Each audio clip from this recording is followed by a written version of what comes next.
Shalom, shalom, shalom. Selamat pagi masyarakat iman yang dikasihi oleh Tuhan. Hari ini kita akan bersama-sama berjalan dalam anugerah Tuhan. Dan semoga hari ini kita agak kurang-kurangin lah egoisnya. Kita hari ini lebih banyak berpaku dan berpaut pada Kristus. Karena biarlah Kristus yang ambil kendali. Kalau kita rindu supaya Tuhan tolong kita, memberikan solusi dalam masalah kita, berikanlah setir hidup kita sama Tuhan. Dan memberikan setir hidup sama Tuhan itu ada konsekuensinya, nggak mudah. Dan yang terjadi tidak seperti yang kita mau. Jadi solusinya jangan harapkan apa yang kita bayangkan. Bisa jadi solusinya di luar apa yang kita mau. Tapi kita percaya bahwa Tuhan punya rancangan yang lebih baik kok daripada kita. Karena kadang keinginan baik dari kita atau harapan-harapan kita tuh nggak selalu berakhir baik. Yang pasti berakhir baik adalah rencana Tuhan. Mari bersama-sama kita pujikan NKB 180, bukanlahku tetapi hanya Kristus, bait pertama dan yang kedua. NKB 180, bukanlah aku.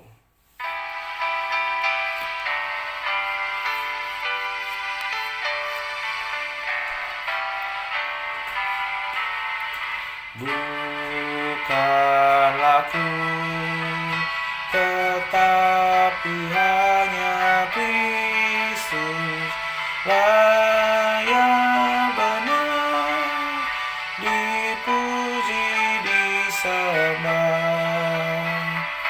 Bukanlah aku tetapi hanya Kristus patut tetap dimuliakanlah. Tuhan diriku telah kau hapus dosaku. Tiada yang lebih permai kau hidup dalamku.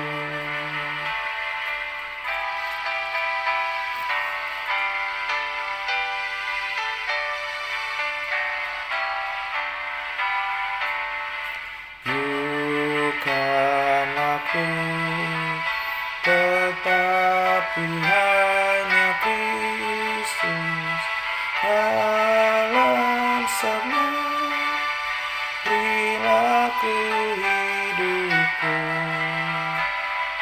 Bukan aku tetapi hanya Kristus dalam semua ucapan tingkahku. Tuhan diriku telah kau hapus dosaku. Tiada yang lebih permai kau hidup dalamku.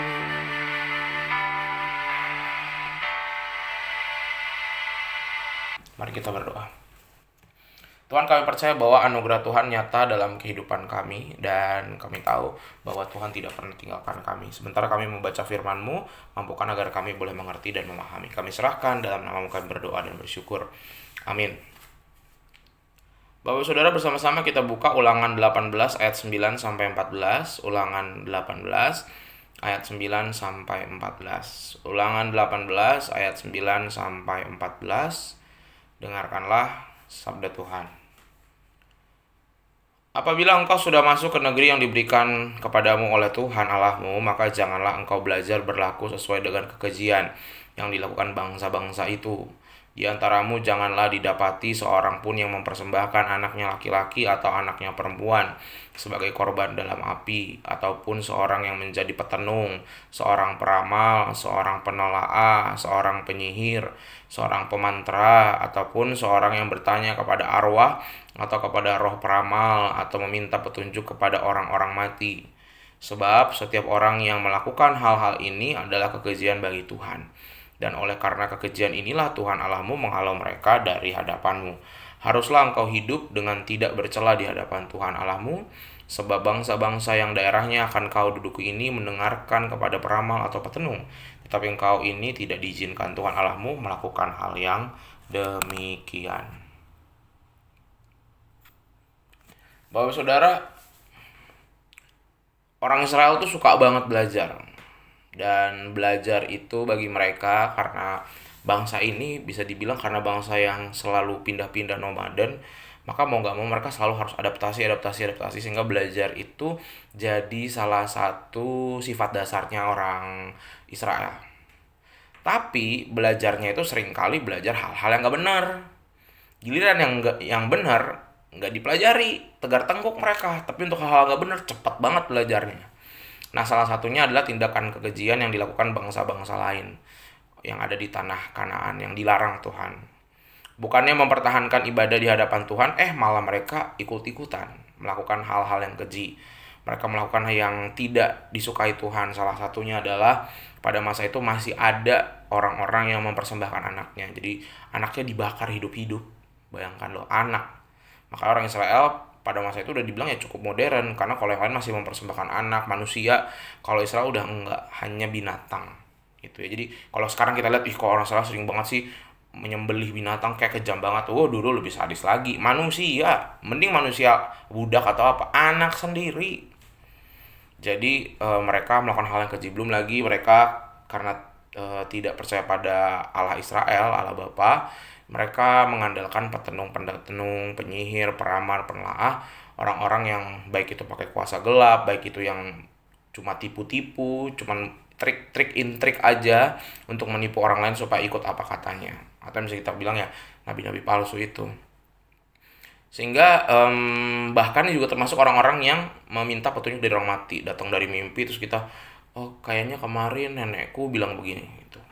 Ya kalau mimpi aja nggak apa-apa, tapi nggak harus kita lakukan apa yang yang kita bayangkan, itu nggak harus dilakukan loh. Karena kita kan mengandalkannya harusnya kepada Allah. Sehingga sebagai bangsa pilihan seharusnya mereka tidak bercela, dan mereka harusnya hidupnya itu ngikut persis aja apa mau Tuhan. Gak usah apa kata orang, apa kata arwah, atau apa kata patung atau berhala lainnya. Fokusnya sama Tuhan aja. Jangan membangkitkan amarah Tuhan, dan Tuhan nanti akan mendatangkan nabi yang memberi penghukuman. Sehingga setiap perkataan yang diucapkan Tuhan itu ada tuntutannya. Dan apabila orang menyatakan bahwa dia akan ikut Tuhan, bahwa mereka mau nurut Tuhan, maka itu ada konsekuensinya. Nggak boleh mereka menyeleweng dan coba-coba hal-hal lain itu. Dan Tuhan tidak senang apabila umatnya belajar hal-hal yang salah. Sebab itu adalah hal yang bukan hanya menjijikan bagi Tuhan, tapi merugikan juga umat. Tuhan tidak ingin umatnya itu salah jalan, mengikuti adat kebiasaan, terbawa, dan akhirnya harusnya mereka bisa duduki Kanaan sebagai tuan, mereka malah menjadi bangsa buangan atau bangsa yang diinjek-injek sama orang pada masa itu.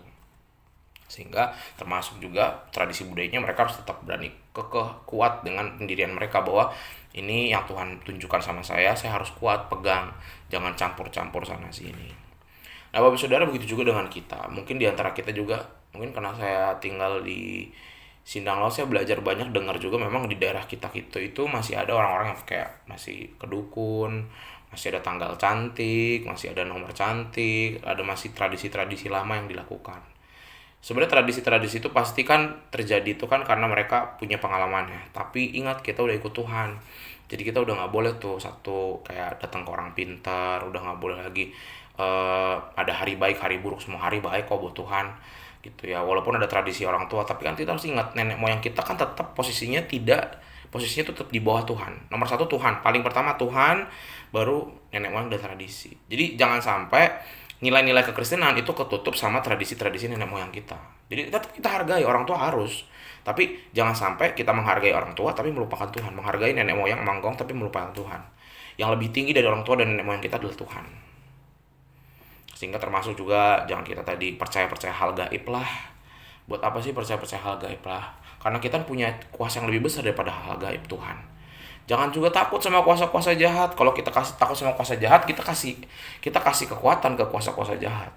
Sehingga kita harus percaya sama kuasa Tuhan. Kita udah dikasih kuasa, kita satu, manusia itu lebih tinggi dari malaikat. Manusia itu dispesialkan. Tetapi di tengah-tengah kespesialan itu kadang-kadang kita nggak menyadari. Malah kadang-kadang kita memilih takut ke tempat gelap, takut ini, takut sial, takut apa, ada begitu banyak. Nah, kita belajar bahwa apa yang sudah Tuhan tunjukkan dari firman Tuhan, dari tradisi Alkitab, kita pegang. Tradisi yang lain boleh ada hadir, kita nggak juga bilang, kamu nggak boleh, nggak, itu urusan orang lain lah. Itu urusan mereka, nggak perlu kita ngatur-ngatur orang. Yang kita atur adalah diri kita aja. Dan tadi kita jangan, apalagi misalnya kita tadi, saya datangi mimpi sama emak. Kalau ada mimpi emak datang ya, mimpi itu selalu diingatkan sama salah satu psikolog terkenal, Sigmund Freud, adalah buah dari memori kita di masa lalu bercampur dengan memori-memori kita di masa sekarang. Sehingga kalau kita datang sama nenek kita segala macam, itu bukan mereka datang lagi, urusan nenek, mak engkong, orang-orang meninggal, pasangan kita, keluarga kita yang udah meninggal, itu udah di sorga, udah nggak ada hubungannya lagi sama kita. Jadi urusan kita ya urusan kita aja. Sehingga mari sama-sama kita fokus hidup benar di hadapan Tuhan, jangan percaya ini itu yang nggak jelas. Fokus satu.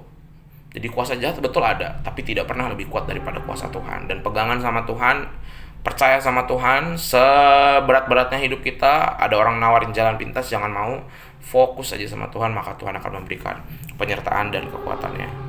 Amin.